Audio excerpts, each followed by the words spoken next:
Ask hedge solutions के CEO वैभव सांघवी जुड़े हैं, जिनके पास फंड मैनेजमेंट में करीब 2 दशक का अनुभव है। एएसके हेज सॉल्यूशन से पहले वैभव एवेंजर्स कैपिटल और एम्बिट इन्वेस्टमेंट के साथ साथ डीएसपी मेरिल लिंच में भी काम कर चुके हैं। वैभव, गुड आफ्टरनून। क्या मार्केट बजट को लेकर अब थोड़ा सा नर्वस होने की तैयारी कर रहा है? क्योंकि पिछले 2 दिन से हम देख रहे हैं कि थोड़ी वॉलेटिलिटी है मार्केट में। क्या ये वापस वही कैपिटल गेंस के टैक्सेशन को लेकर थोड़ा सा नर्वसनेस या थोड़ा सा डर माने इसको?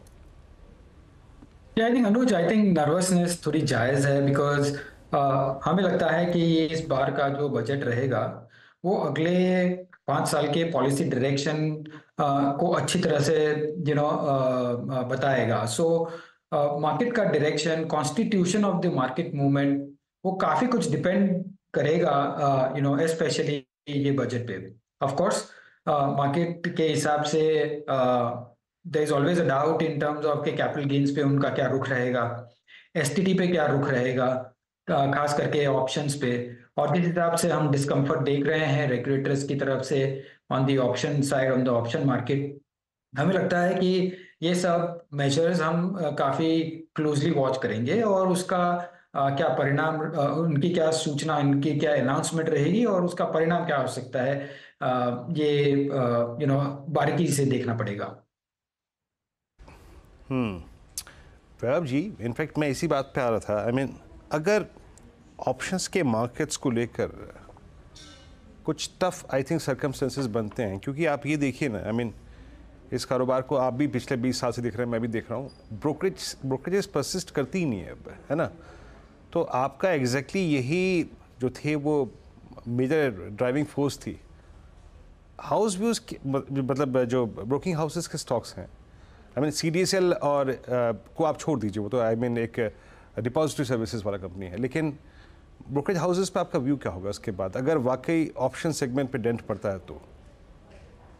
सी, आई थिंक कैपिटल मार्केट्स के जो भी स्टॉक एसोसिएटेड है उन पे थोड़ा सा इम्पैक्ट आ सकता है अगर there is some adverse news और announcements. But from a health of the market, जितनी अच्छी तरह से पार्टिसिपेशन हो रही है, अपने मार्केट जैसे डेवलप हो चुके हैं और जिस हिसाब से रिस्क मॉनिटरिंग मेजरमेंट लागू किए हुए हैं, हमें लगता है कि इस मार्केट को I think not further encouragement but at least study रखना बहुत ही इंपॉर्टेंट रहेगा। One of the reasons is कि जहां बाहर से ग्लोबल इन्वेस्टर्स आते हैं वो कभी ना कभी एक तरीके का हेजिंग मैकेनिज्म हमेशा खोजते रहते हैं और वही मार्केट में ज्यादा उन लोग पार्टिसिपेट करते हैं कि जहां उनको एक थोड़ी हेजिंग मैकेनिज्म मिले। सो रोबस्ट रखना डेरिवेटिव मार्केट को इतना ही इम्पोर्टेंट है जितना इम्पोर्टेंट है कि हम उनका जो पार्टिसिपेशन है वो मेजर तरीके से सबको करें। सो एक काफी ट्रिकी बैलेंस रहेगा, but as you rightly mention, capital markets के कंपनियां जो भी एसोसिएटेड है, एक बार बजट अनाउंसमेंट्स के बाद ही प्रोबेबली हम व्यू ले सकेंगे उसमें। ओके, मीनवाइल मार्केट ग्रीन में आया, निफ्टी एकदम से 24,330 पर, मिड कैप इंडेक्स में अच्छी रैली और बैंक निफ्टी लीड कर रहा है अब इस मूव को। बैंक निफ्टी अब डे हाई की ट्रेजेक्टरी में आने की कोशिश करता हुआ 130 पॉइंट ऊपर बैंक निफ्टी इस समय आपकी स्क्रीन पर दिखाई देगा। ये देखिए, डे हाई था करीब 52,400, लेकिन वो ट्रेडेबल नहीं था। फॉर ऑल प्रैक्टिकल पर्पजेस ये डे हाई है। अच्छा वैभव जी, चलिए बजट की तो बात हो गई, लेकिन एक इमीडिएट ट्रिगर जो उससे पहले है वो है अर्निंग्स, और आज टीसीएस की अर्निंग्स आएंगी। आईटी पर अब आपका क्या व्यू बन रहा है, लार्ज कैप आईटी पर? क्योंकि जिस तरीके से पिछले 1 महीने में इन्फोसिस भागा है, ऐसा लग रहा है मार्केट एक्सपेक्ट कर रहा है कि कुछ बहुत पॉजिटिव आने वाला है यहाँ से। नहीं, ऑफ कोर्स, आई थिंक अनुज, जिस हिसाब से हम सेक्टर को देख रहे हैं, ऑफ कोर्स ये नहीं, ऐसा नहीं है कि एक क्वार्टर से इतनी भारी पॉजिटिविटी देगा, लेकिन हमें एक रिकॉग्निशन करना चाहिए कि ये क्वार्टर या नेक्स्ट क्वार्टर में वर्चुअली अर्निंग्स बॉटम आउट हो जाएंगे। और जब हम फ्री कैश फ्लो यील्ड की बात करते हैं तो ये एक ऐसा सेक्टर है एटलीस्ट जिसका free cash flow yield current stock prices के हिसाब से रीजनेबल लगते हैं। सो जब वैल्यूएशंस की बात करें और बिजनेस बॉटमिंग आउट की बात करते हैं और यहाँ से अगर रिकवरी की संभावना में अगर कमेंट्री अच्छी देते हैं तो एक अच्छा माहौल बन सकता है, अच्छा सेंटिमेंट बन सकता है overall on the IT space. अभी इस स्पेस में कौन सी कंपनी कैसे अर्निंग्स देगी, क्या कमेंट्री देगी, वो तो एक बार आने के बाद ही मालूम पड़ेगा।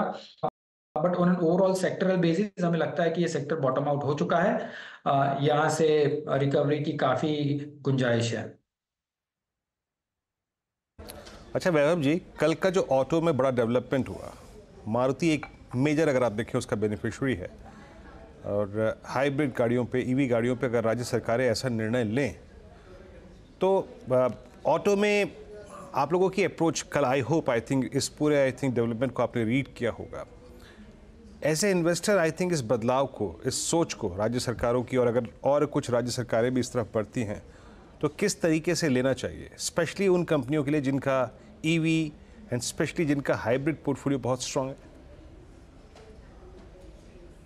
एक हमें समझना चाहिए कि overall from current ICE engines एक डेफिनेट डायरेक्शन है कि इधर हाइब्रिड या ईवी पे सरकार का झुकाव रहेगा। अगर हमको 2070 तक अगर हमें नेट जीरो करना है तो एक बड़ा पहलू है ये, और एक बड़ा एरिया है जहां हमें improve on a constant basis करना पड़ेगा। इस हिसाब से सेंट्रल गवर्नमेंट से सपोर्ट या स्टेट गवर्नमेंट से सपोर्ट एक एक्सपेक्टेड है, और ये कंटिन्यूड रहेगा गोइंग फॉरवर्ड एज वेल।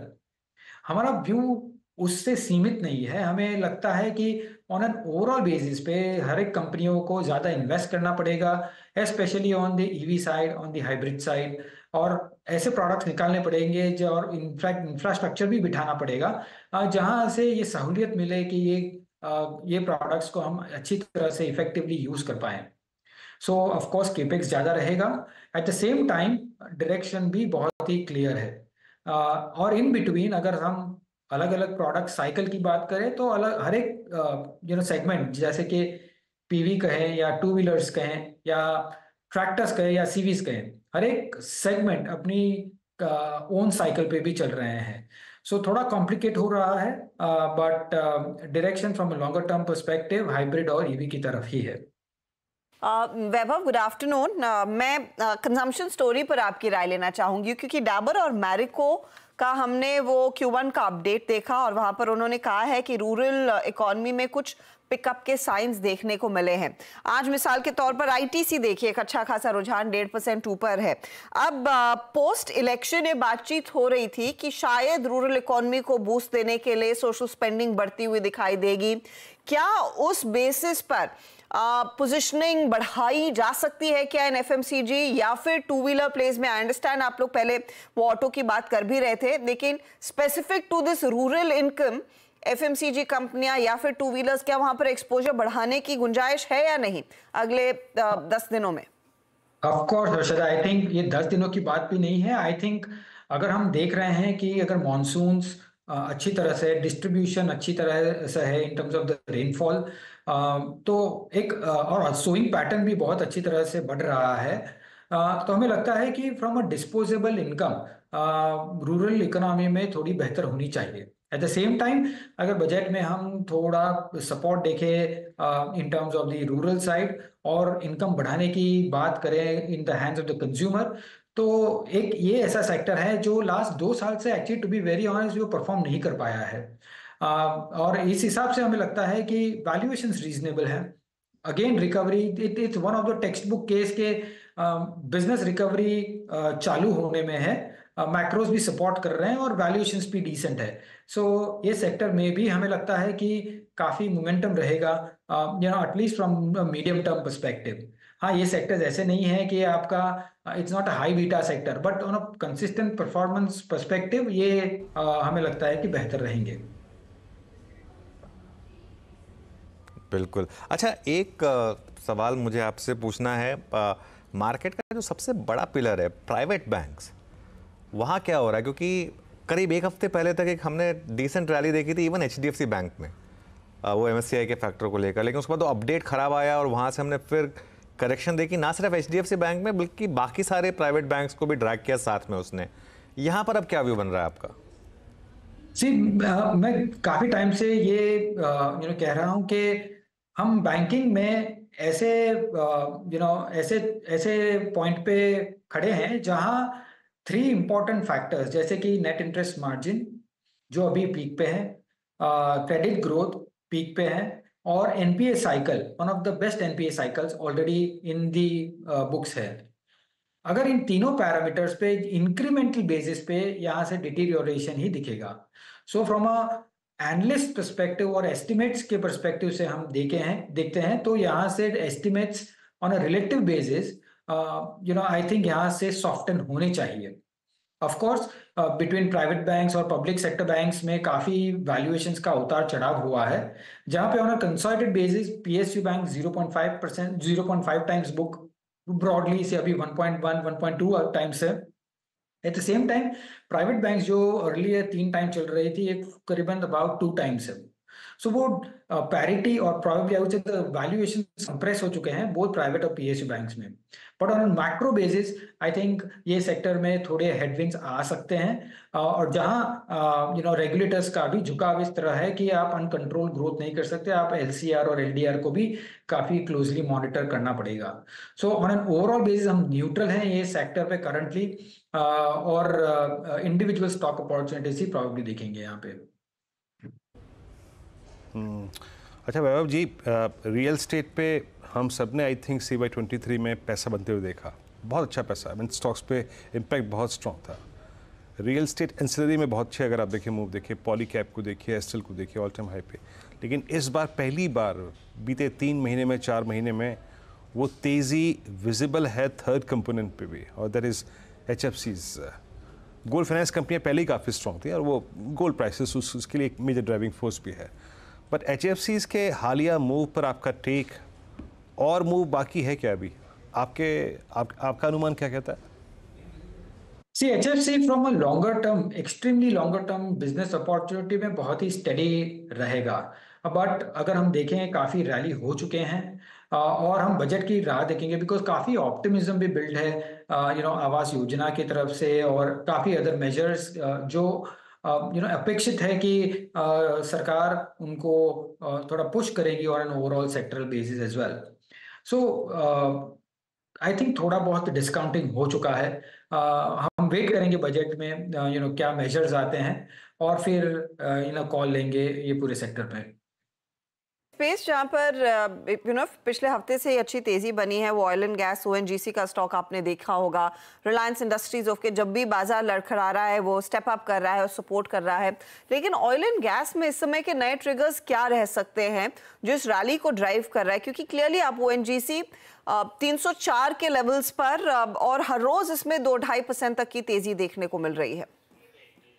हमने देखा, I mean bits and pieces में काफी मेजर्स आ रहे हैं, जैसे कि बात थी एक्साइज ड्यूटी कम करने की from a gas perspective, LNG और PNG के पर्सपेक्टिव से, CNG sorry.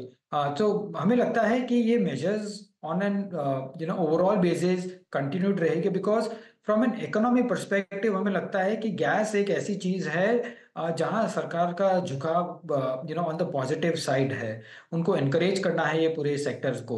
So you will continue to see measures coming on the sector, but at the same time हम ये भी देख रहे हैं कि काफी म्यूचुअल फंड्स के वहां से काफी नई लॉन्चेस हुई है स्कीम्स की in terms of the energy funds as well, और उसी के कारण भी हम देखते हैं कि ये पूरे सेक्टर्स में थोड़ा अच्छा मोमेंटम है। सो प्रोबेबली एक बार ये डिप्लॉयमेंट अगर समझो खत्म होती है तो हम बाद में फ्रेश आउटलुक लेंगे इन टर्म्स ऑफ फंडामेंटल्स, क्या वैल्यूएशन बैठते हैं, और फिर ये हमारे हिसाब से देखना चाहिए।